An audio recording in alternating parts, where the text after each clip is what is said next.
Hello.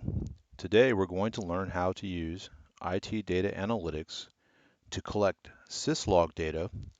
And in this particular case, we're going to pull it from a Mac OS system, which is essentially Mac OS in this day and age is essentially a Linux system. So this method could be used to collect syslog data from just about any type of source data. So let's get started. You can see that I've already logged into the TrueSight IT Data Analytics 2.5 console as admin. You can see that in the upper right corner. I have navigated to the Administration tab, and I have gone to the Data Collectors tab, which is really kind of a starting point for ITDA. This is a brand new installation for me. I just set this up, and I have created, one was created automatically, this first one here, and then I created one to monitor the ITDA logs as well. But let's get started with our syslog attempt.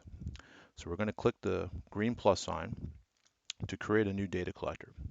And in this particular case, what we're going to be doing is monitoring a file over SSH. And you notice that the screen changes when I do that, and it gives me the opportunity to make quite a few other selections. And I'm going to put a name in here for this. Monitor file over SSH. The target host, you can see that I have hosts set up already. And that's obviously done under the host tab on this same screen. I've just simply gone in and identified some servers that are in my small lab environment. And this one right here is my iMac. And we're going to use the standard collection station. And in this particular case, we can provide a credential. We also have the option to provide a stored security credential. So if you have a standard service account that you might use in your environment and you want to store that credential, or have, for example, a database admin come and type in that credential so that they're not sharing it with the monitoring team, for example, you can just apply a stored credential. But in this particular case, I know the credential, so I'm going to go ahead and type it in. And I know that in this particular case on Mac OS, the syslog data is stored on the primary hard drive in a directory called private/var/log. And you put the trailing slash there, and I'm just going to leave that alone there. And I know that I'm looking for system.log. And this is the kind of research that you have to do when you're doing a new data collector and you're trying to get to an endpoint. And I'll explain that a little bit different. That's not what the content packs in ITDA mean. Those are not necessarily configurations to go get information. But you do have to do a little research on your endpoint and go figure out what it is you're trying to collect and where it resides on your target system. So now I'm all set. I can hit auto detect. And what that's going to do is it's going to go and it's going to see if it can figure out what kind of data pattern my log file is in. It's also a good test that it can, number one, get to the endpoint in question and that my credential that I'm using is valid. If any of those things are incorrect at this point, when I hit auto detect, I'll get a failure and say can't reach the endpoint or can't log in or what have you. In this particular case, it looks like we've done very well, and it was able to get to my endpoint and pull up some log data.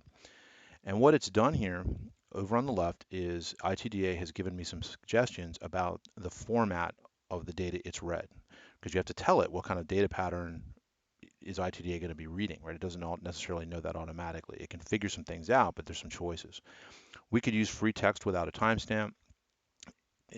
Looking at the data, ITDA thinks it could be either an F5 load balancer, or our other choice is syslog. And you see when I click syslog, it goes there and it reformats the data.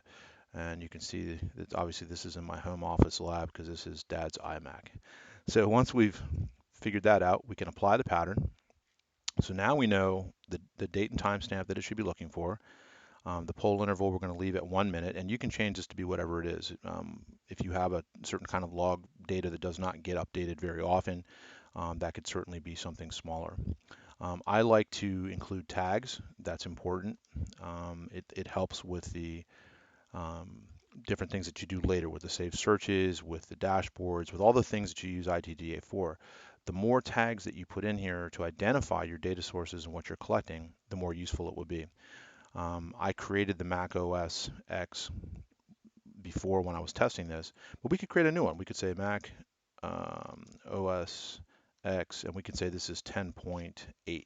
right? So we make a new one and we hit the new flag right here and hit add. We could also say our location, right? And I do have some locations already built out. Office lab, we could add that one as well.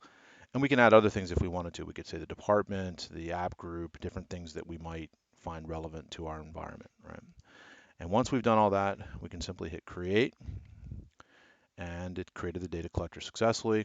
And we can see here's our new data collector.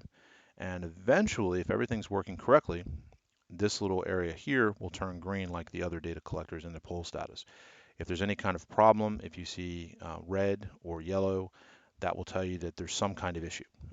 Red usually means it's not collecting any data whatsoever, it can't get to it, or something's failed. Yellow indicates that it's doing something, but it's not exactly right. There's something happening in the background that you may want to pay attention to. So that's our how to collect data.